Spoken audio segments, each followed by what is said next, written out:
And welcome back, everyone. Today we're going to be taking a look at the recently released Air Jordan 11 low top in the 72 and 10 colorway.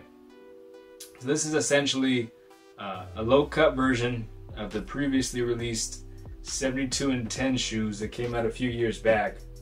In my opinion, these are a cut below those. Pun intended. So let's get into it. First things first. Standard Air Jordan 11 box. You can see in this box pretty frequently. I do it across the board. You can see there the specific pair is in a size 10.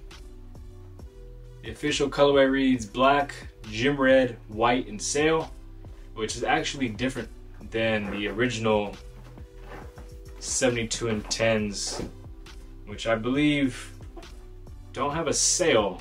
They have a black, gym red, and anthracite, which is odd. They don't have any kind of gray in them, as far as I remember. But now getting into the packaging here.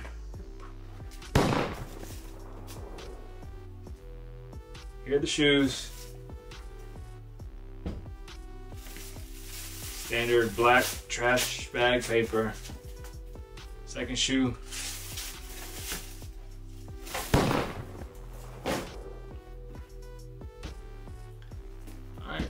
Here they are. Now, at first glance, these are pretty simple, straightforward shoes. We've seen them a bunch of times. You have your black glittered patent leather. It's a weird type of glittered or tumbling that they do underneath. The bottom of the shoe here, you see you have your, not translucent, it's more of like a milky outsole. This almost looks like a glow-in-the-dark, or it should be a glow-in-the-dark material here, but it's not. Typical black herringbone traction. You can see the white pods below. You can see your red and black carbon fiber shank plate to move up the shoe. Typical midsole here for the Jordan 11. You have like a DNA or cross pattern, checkered pattern throughout. Up top, you have the nice, well, it feels somewhat nice. I don't know if it's cheap or not, but it looks nice because it's tumbled. It's a little trick they do to make everything look a little more premium than it probably is. They give you the tumbled leather here throughout the upper and along the tongue. One thing I was severely disappointed with was this felt material. I mean, this is not even a suede. Quite honestly, this is some kindergarten felt that you use for a science project or an art project with some Elmer's glue. This felt and you are good to go. This material should not be on a shoe. Back to the shoe here, you have your little red Jumpman with your rubberized 2-3. It looks like it's steam pressed on with some type of glue or adhesive. On the interior of the shoe, more of the same. You have your Jumpman Jordan across the tongue here with the red Jumpman. Inside of the shoe, you have the inspired by the most historic season led by the greatest player ever. Right? It's not the typical inspired by the greatest basketball player of all time, whatnot. No, this is inspired by the most historic season led by the greatest player ever, and you have a 72-10.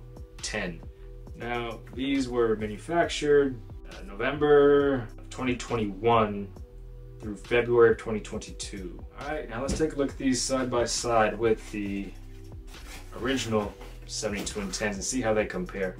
And we are back. So we have here the original 72 and 10s in the mid-top variation. Here's their low-top counterpart. It's all about the same. I don't really see many differences here. One thing to note about these, the mid-top joints, you do have obviously the red Jumpman here. This is also heat pressed.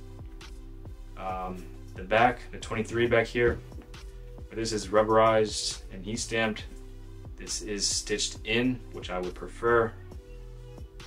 The black also looks a little cooler or more black here. These have a bit of a warmer hue to it, kind of like a yellowy hue, like a little burnt, less true black. Laces, Same laces with the exception of the tips. So these things have a little more of a premium touch, where they have the 72 printed in red on one lace and the 10 printed on the other lace. Now the quality of leather feels about the same. I mean, I'm sure every shoe varies a little bit, but the mid tops seem to be a little bit more naturally tumbled, whereas these feel a little less tumbled. The camera's picking it up, and it should. But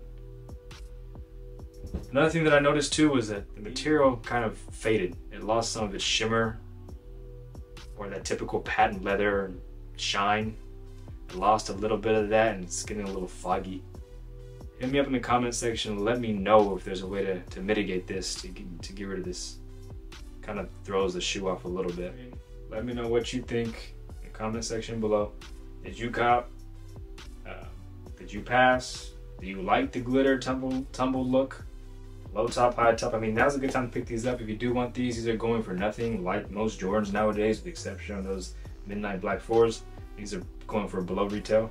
So now's the chance to pick these up. Most low top 11s stay around their retail price nowadays until a few years. I mean, if you check the prices for some of the older low top 11s, things that came out 5-10 years ago, they did go up in price. So this is an opportunity to pick these up, to hold on to them for a few years, even make some money. But I wouldn't, you never know with these sort of things. It's kind of hard to treat shoes as investments, because over time, I mean, you either wear them or you don't wear them. If you don't wear them, then they become unwearable. So unless there's something rare or something that was very hard to get and something that's probably not going to be re-released, then it doesn't really make much sense to get these for investments. There are better opportunities and better items to invest in.